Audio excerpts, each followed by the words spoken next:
불은 모든 걸 삼킨다. 나무도 살도 그리고 기억마저. 하지만 그날의 불길은 단 하나를 남겼다. 인형 하나였다. 1971년 겨울 충청남도 공주 근교의 작은 마을. 그곳엔 3대를 이어 인형을 만들던 장인이 살았다. 이름은 윤석주. 그는 마지막 인형을 만들던 날 스스로 불을 질렀다. 사람들은 말했다. 그 불길에서 사람의 비명 대신 실이 타는 냄새가 났다. 다음 날 잿더미 속에서 온전한 형태로 남은 건 단 하나. 그가 만들던 인형이었다. 천으로 만든 얼굴은 그을리지 않았고 목의 실밥은 아직 따뜻했다. 마치 방금 꿰매진 듯이. 그날 이후로 사람들은 밤마다 그 공방에서 실 끊어지는 소리를 들었다고 했다. 바람도 없었는데 실이 움직였다. 인형은 타지 않았다. 대신 사람이 타버렸다. 그리고 인형은 그 불길을 기억했다. 저는 밤의 서사, 잊혀진 한국의 괴담과 불 속에 남은 이름들을 기록하는 사람입니다. 오늘의 기록은 1971년 충청남도 공주의 인형 장인에게서 시작된 이야기. 불은 꺼졌지만 그 인형의 바느질은 아직 끝나지 않았습니다. 1971년 겨울 충청남도 공주시 외곽에 작은 인형 공방 하나가 있었다. 산 아래 바람이 잘 들지 않는 골짜기. 밤이면 그 집의 등잔불만 하얗게 빛났다. 그 불빛을 사람들은 혼불이라고 불렀다. 그리고 그 불을 켜는 남자의 이름은 윤석주. 그는 인형을 만드는 사람이었다. 그런데 그가 만든 인형은 다른 인형들과 달랐다. 얼굴에는 표정이 있었고 눈에는 미세한 혈관이 그려져 있었다. 그리고 손끝의 주름 하나까지도 누군가를 꼭 닮아 있었다. 사람들은 그를 혼을 꿰매는 장인이라 불렀다. 그가 말했다. 이건 단순한 천이 아닙니다. 이건 기억이에요. 낮에는 고요했지만 밤이 되면 공방 안에서 바늘이 움직였다.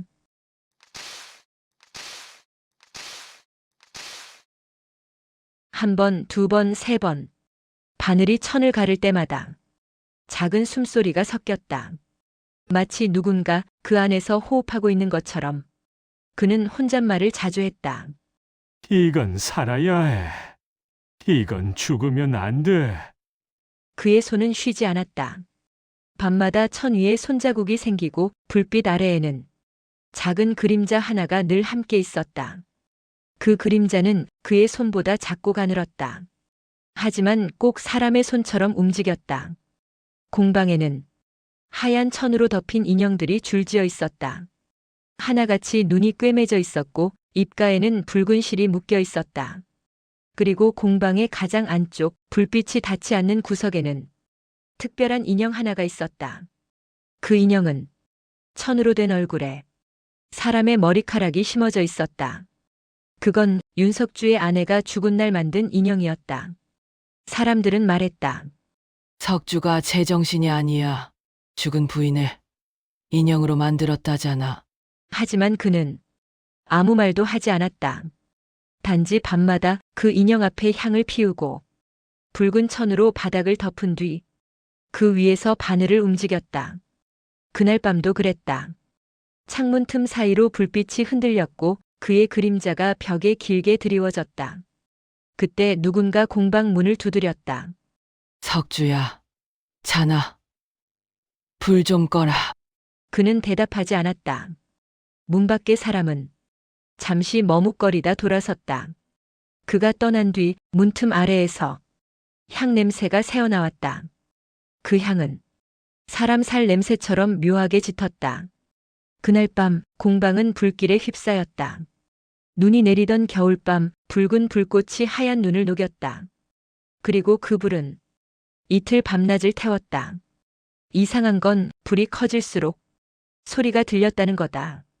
바늘이 천을 뚫는 소리, 누군가 웃는 숨소리, 그리고 아주 희미한 어린 목소리. 불이 꺼졌을 때 공방은 완전히 무너져 있었다. 그런데 잿더미 속에서 타지 않은 인형 하나가 나왔다. 옷도 천도 실도 그대로였다. 그 인형의 눈동자만 까맣게 그을려 있었다. 사람들은 말했다. 불이 인형을 살려버렸대. 석주의 혼이 들어간 거야. 새해가 흘렀다. 윤석주의 이름은 잊혔다. 공방은 폐허가 되었고 그 자리는 잡초로 덮였다. 1974년 봄, 그 마을로 한 여자가 이사왔다. 이름은 김혜란. 서울 봉제 공장에서 일하던 그녀는 전쟁통에 남편을 잃고 혼자서 공주로 내려왔다. 낡은 재봉틀 하나, 천조각 몇 장, 그리고 새벽마다 바느질하는 버릇만 남았다. 그녀는 공방 옆 헛간을 수리해 작업실로 썼다. 낮엔 조용했고 밤엔 등잔불만 켜놓고 실을 꿰맸다. 어느 날 창고 구석에서 상자 하나를 발견했다. 먼지를 털자 윤석주라는 글씨가 새겨져 있었다. 상자 안에는 검은 천과 바늘, 그리고 인형 하나. 그녀는 처음엔 놀랐다. 하지만 곧 그 인형을 자세히 들여다보았다. 불에 탔는데도 멀쩡하네. 손끝이 닿자 천이 차가웠다. 그리고 그 표면엔 손바닥의 온기가 느껴졌다. 그건 천이 아니라 살 같았다. 그녀는 봉합을 시작했다. 입가에 실이 풀려 있었기 때문이다. 조심스레 실을 꿰매며 중얼거렸다. 이렇게만 하면 다시 예뻐지겠네. 그 순간 바늘 끝이 손가락을 찔렀다.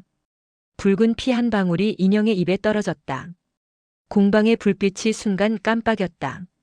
바람은 불지 않았는데도 그녀는 손가락을 닫고 무심코 인형의 얼굴을 바라봤다.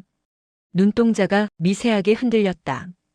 다음 날 아침 그녀는 인형이 웃고 있는 걸 봤다. 실밥은 그대로였는데 입가가 아주 조금 올라가 있었다. 기분 나쁜 표정이네. 그녀는 다시 입을 꿰맸다. 그날 밤 공방 안 어딘가에서 소리가 났다.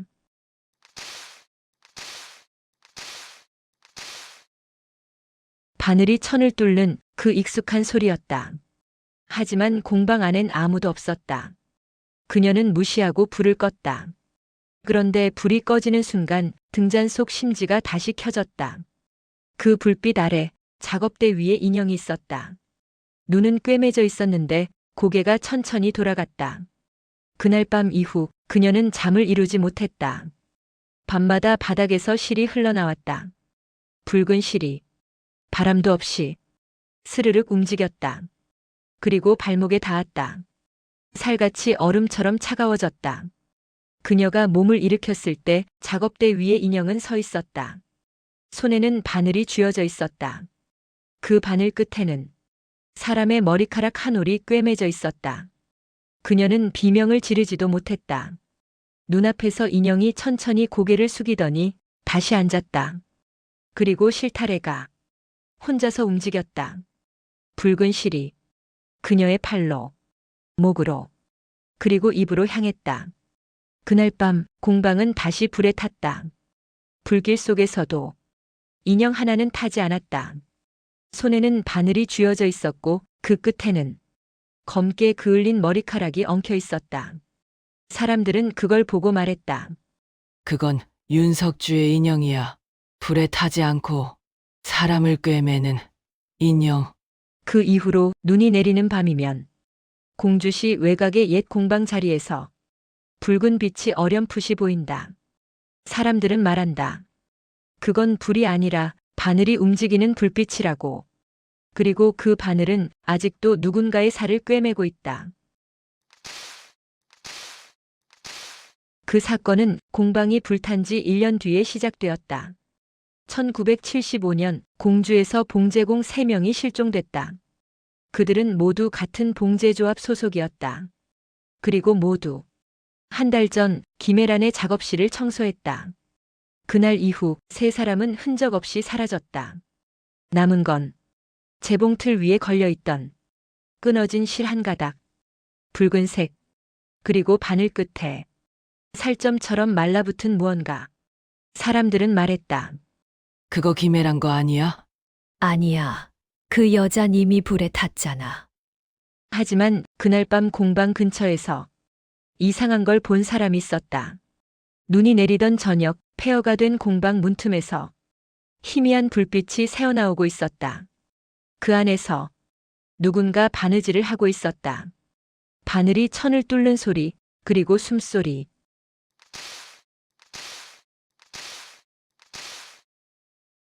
그 불빛은 사람의 손보다 작았다. 다음 날 아침 그곳을 조사하던 마을 청년이 창고 문을 열었다. 안엔 아무도 없었다.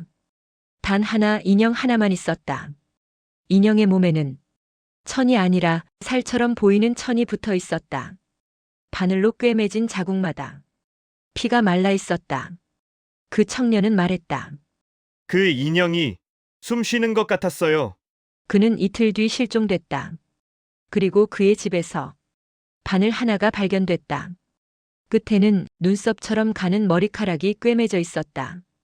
그때부터 밤마다 이상한 소리가 들렸다. 공주 외곽에 사는 주민들은 말했다. 새벽 2시만 되면 들려요. 바늘이 천을 뚫는 소리.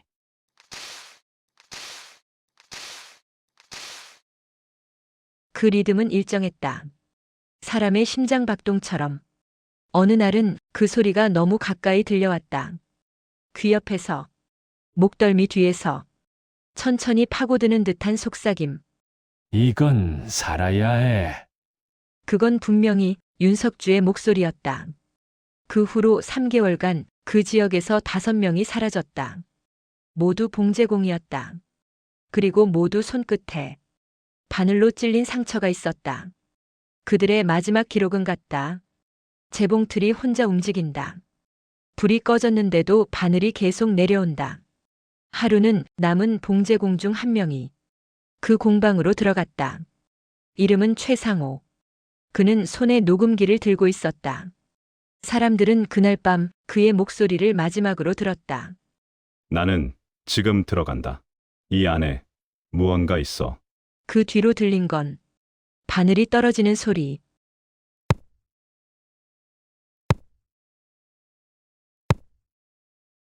다음 날 그 녹음기가 발견됐다. 하지만 리와인드 버튼을 누르는 순간 스피커에서 들린 건 재봉틀 돌아가는 소리. 누군가 그 안에서 천을 꿰매고 있었다. 그 이후로 그 공방은 살아있는 집이라 불렸다. 밤마다 불빛이 켜졌다. 그리고 등잔 아래에는 늘 바늘 하나가 놓여 있었다. 손대면 따뜻했다. 그건 막 사용한 것처럼. 조사관들이 출동했다. 공방을 봉인하려 했지만 문이 열리지 않았다. 쇠문이 아니라 천으로 봉합되어 있었다. 바늘과 실로. 조사관 한 명이 실을 자르자 안에서 무언가가 터져 나왔다. 붉은 천 조각들. 그리고 사람의 손톱. 안에는 인형 6개가 있었다. 모두 사람의 얼굴을 닮아 있었다. 눈은 꿰매져 있었고 입가엔 붉은 실이 묶여 있었다. 그리고 각 인형의 등에는 실로 이름이 새겨져 있었다. 김혜란, 최상호, 한수진, 서무진, 정연도, 윤석주. 그 인형들은 하나씩 움직였다. 조사관이 불을 비추자 눈 밑의 실이 천천히 흔들렸다. 그리고 인형 중 하나가 아주 작게 웃었다. 불 따뜻해. 그 목소리는 분명히 사람의 것이었다. 그날 밤 공방은 3번째로 불탔다. 그런데 이상하게도 불은 1시간 만에 꺼졌다. 그리고 바닥엔 인형 하나만 남았다. 이름이 없었다. 대신 등 뒤에 이렇게 써 있었다. 다음은 너. 그 후로 지금까지 공주시 외곽에는 눈이 오면 안개가 낀다. 그 안개 속에서 누군가는 여전히 바늘을 움직이고 있다. 밤이 깊을수록 그 바느질 소리는 점점 가까워진다.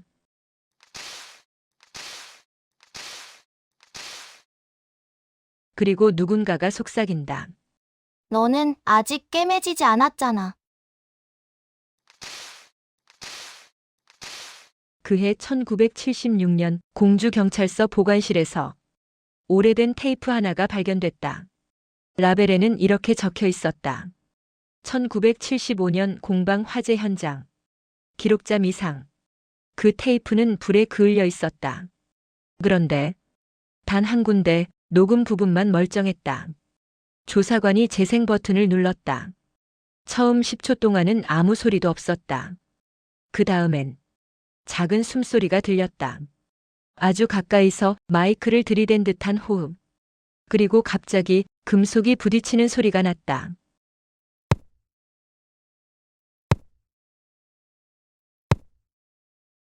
그건 분명히 바늘이었다. 조사관은 고개를 저었다. 이건 아마도 테이프 노이즈겠지. 그는 재생을 멈췄다. 그런데 정지 버튼을 누르는 순간에도 소리가 계속 들렸다.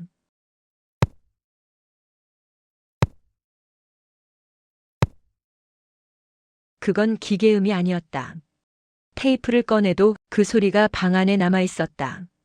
그날 밤 그 조사관은 귀를 감쌌다. 계속 들려요. 그 바늘이 내 안에서 움직여요. 그의 기록은 그게 마지막이었다. 그는 사라졌다. 며칠 뒤 그의 책상 서랍에서 낡은 노트가 발견됐다. 그 안엔 이상한 글씨들이 빼곡히 적혀 있었다. 살은 실로 이어진다. 불은 바느질이다. 피는 접착제다. 마지막 페이지엔 붉은 잉크로 이렇게 쓰여 있었다. 나는 완성 중이다. 경찰은 테이프를 봉인했다. 그런데 이틀 뒤 보관실에 불이 났다. 똑같은 해 공주 시내 곳곳에서 이상한 사건이 이어졌다. 가정집, 봉제점, 병원, 모두 불이 났다. 그리고 불길이 꺼진 자리엔 붉은 실이 남아 있었다. 사람들은 그걸 인형귀의 사슬이라 불렀다. 누군가를 잊기 위해 태우고 태운 자리를 꿰매는 것. 그래서 그 실은 절대 끊어지지 않았다. 그해 겨울 공주 시립병원에 한 여자가 실려왔다. 전신 화상. 그런데 이상하게도 그녀의 살 사이사이에 붉은 실이 박혀 있었다. 의사는 말했다. 필과 실과 섞여 있어요. 이건 누가 봉합한 겁니다. 그녀는 한동안 말을 하지 못했다. 그러다 간호사가 물을 건네는 순간 그녀가 말했다. 그건 나예요. 의사는 고개를 들었다. 무슨 뜻입니까? 그 불길. 내가 꿰매고 있었어요. 그 인형은 나였어요. 그녀의 이름은 김혜란. 이미 죽은 지 1년 된 여자였다. 신원 확인 결과 그녀의 지문은 불타 없었다. 하지만 치아는 일치했다. 그리고 그녀의 가슴 중앙엔 붉은 실이 묶여 있었다. 끝이 끊어져 있었다. 병실 불이 꺼진 새벽, 간호사가 들었다.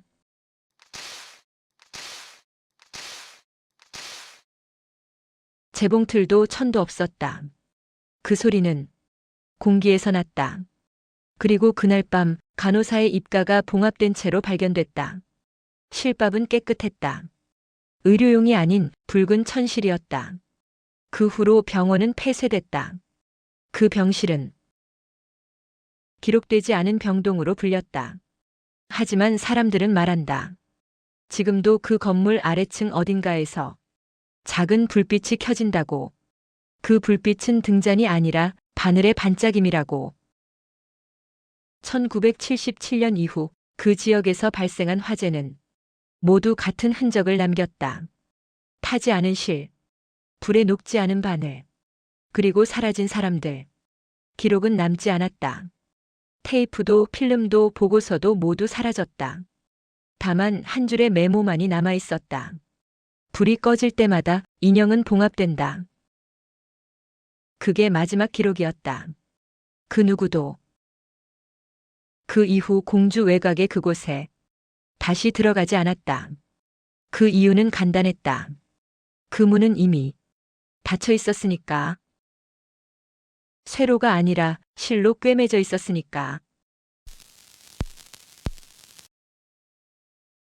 불은 꺼졌다. 하지만 실은 타지 않았다. 누군가는 말했다. 그 인형은 완성되지 않았대. 왜냐면 그 실의 끝은 아직 누군가의 손에 잡혀 있으니까. 이 이야기를 듣고 있는 당신, 혹시 지금 손끝이 간지럽지 않나요? 바늘에 찔린 듯한 아주 미세한 통증. 그건 착각이 아닐지도 모릅니다. 이야기를 듣는 순간 그 실은 당신에게 이어지니까요. 밤의 서사는 끊어진 목소리와 기록을 잇는 밤의 다리입니다. 오늘의 기록, 불에 타지 않은 재물은 여기서 끝나지만 그 바늘의 움직임은 당신의 머릿속 어딘가에서 조용히 계속될 겁니다. 좋아요, 댓글, 그리고 구독은 이 바늘이 다음 이야기를 꿰매는 실이 됩니다. 당신의 반응이 밤의 서사에 다음 괴담을 깨우는 신호입니다.